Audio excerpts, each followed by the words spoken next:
All right, let's dive in. We're going deep today into some fascinating stuff happening in the world of finance and even a little bit of geopolitics.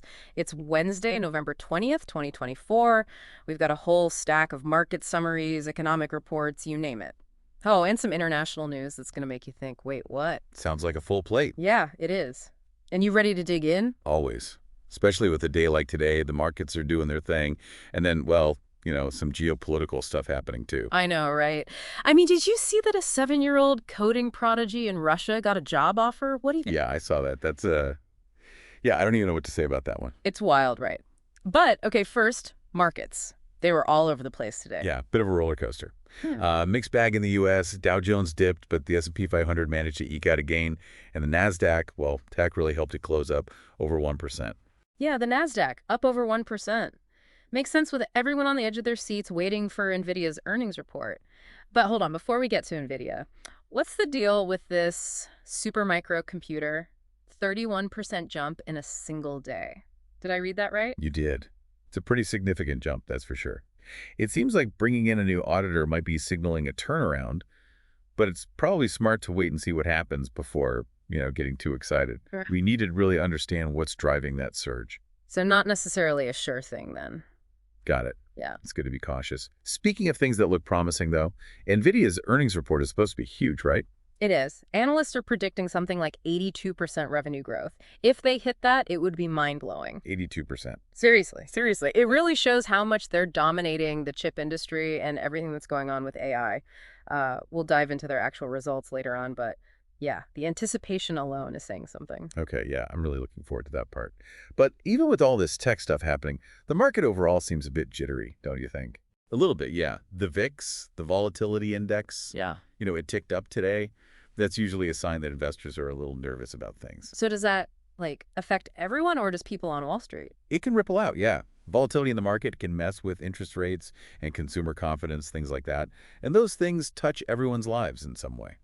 Ah, so even if I'm not, actively trading stocks every day, it's still something to pay attention to. Okay, that makes sense.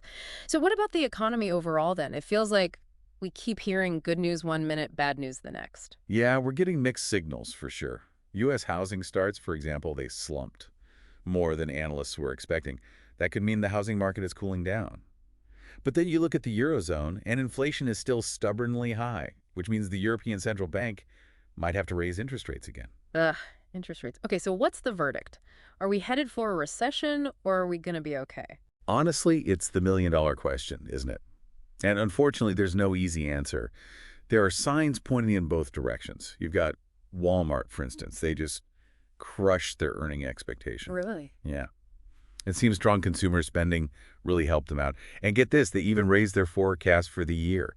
So that's positive, right? Okay, so people are still shopping, at least at Walmart. What about other retailers, though? Are they doing as well? Well, that's where the mixed signals come in again. Lowe's, for instance, their sales actually declined. So even within retail, some are doing great and others are struggling. It kind of reflects what's going on in the broader economy. Yeah, that's true. Makes you wonder what's going on behind the scenes, why it's working for some companies and not others. Definitely something to keep an eye on. Absolutely. And while we're talking about keeping an eye on things, there's some news coming out of Russia that's a little unsettling. Putin just signed an updated nuclear doctrine. It basically means they could use nuclear weapons if they're hit with a large-scale conventional attack. Hold on, nuclear weapons, that's a big deal. What's going on over there? Why now? Well, there's also this report that Ukraine used a U.S.-supplied ATACMS missile on Russian soil. ATAS-CMS, those are. Yeah, long-range precision-guided missiles. If it's confirmed, that would be a significant development because, they can hit targets much deeper inside Russia than Ukraine could reach before. And then on top of that, there's the suspected sabotage of undersea cables in the Baltic Sea, which could be, cyber warfare. Okay, so potential missile strikes, possible cyber attacks, and now Russia is changing its stance on nuclear weapons. Feels like things are escalating pretty quickly. What does all this mean, big picture? Yeah, it's not looking good. It definitely shows that the tension between Russia and the West is getting worse. There was a Bloomberg intelligence report that even suggested that European countries might need to double their defense spending to counter Russia and, well, potentially prepare for less support from the U.S. if Trump is reelected. Double their defense spending. Wow, what would that even mean for those countries? It would have a huge impact. Everything from taxes and government budgets to technological development and jobs. It would be a major shift. So it's not just about military power then, it's economic too. And all this is happening while NVIDIA is potentially about to become even more powerful in tech, and we've got a 7-year-old CEO running around. This is a lot to take in. It is, isn't it? It's a pretty complicated picture of what's happening in the world right now. But before we get back to NVIDIA and that earnings report, let's take a quick look at a few other business stories that are making headlines. Okay, hit me with them. What else is going on in the business world? So it looks like Alphabet might actually sell its Chrome browser. Really? Yeah, for something like $20 billion. $20 billion. To who? Why? It's not clear who the buyer would be yet, but the whole thing seems to be about antitrust concerns. With Chrome being so dominant in the browser market, it makes sense that regulators would be taking a closer look. Yeah, it makes sense. So it's like a preemptive move to avoid, potential legal trouble down the road. Exactly. Better to address those concerns proactively. Right. Makes sense. Okay, so what else is happening in the business world? What else is going on? Well, Nestle has a new CEO, and they're kind of shaking things up. They're planning to spend a lot more on marketing, but might actually mean lower profit margins, at least in the short term. It's that classic balancing act between investing for future growth and keeping shareholders happy right now. Yeah, that's a tough call for any CEO, right? Short-term gains versus long-term vision. It takes guts to make those decisions.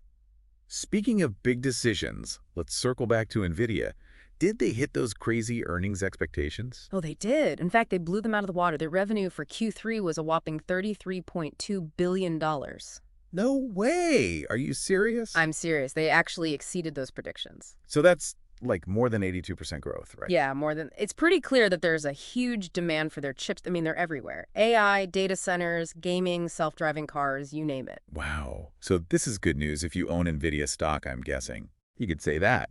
Their stock price was up almost 5% today, which, isn't surprising after that kind of report. Yeah, not at all. So it's not just hype then. This is real, tangible success. It is.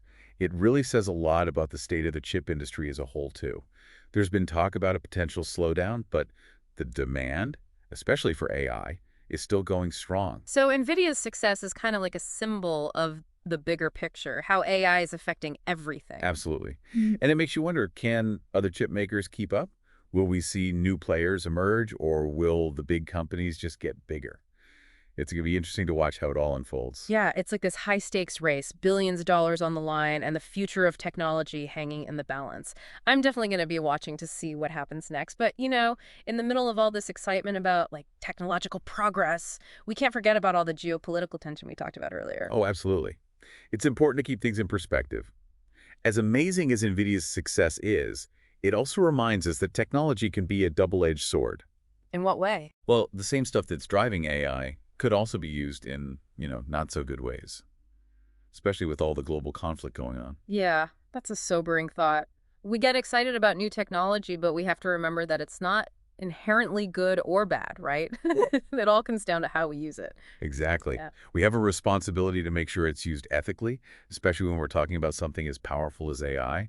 This is why it's so important to have these conversations, Yeah. to really think about both the potential and the risks of where technology is taking us. Right. Well said.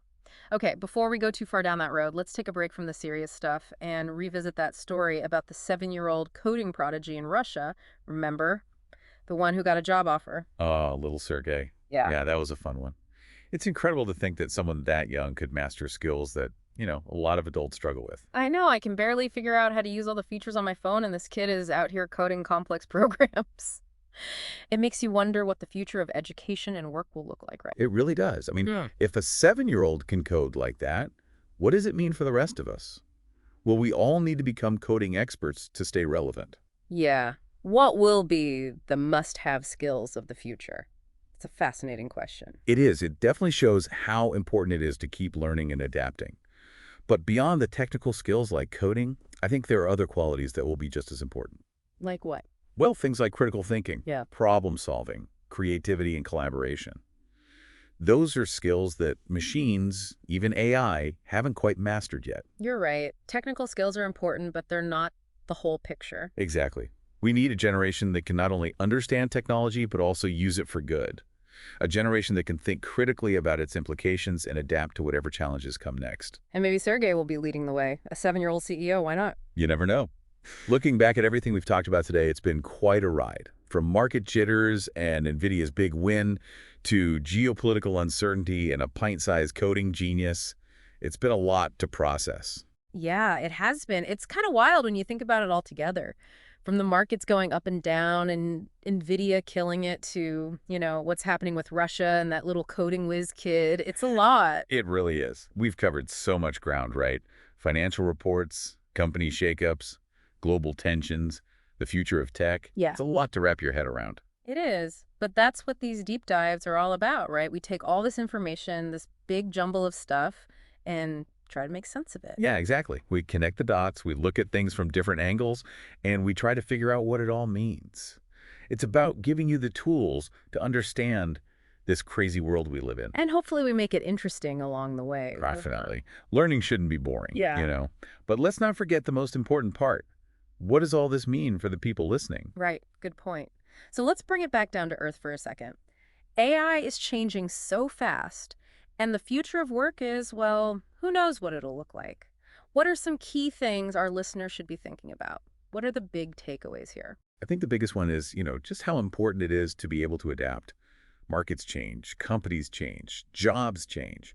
The world's not standing still. That's for sure. And we saw that in every story we talked about today, right? The people and companies that can roll with the punches, those are the ones that are going to make it. Absolutely.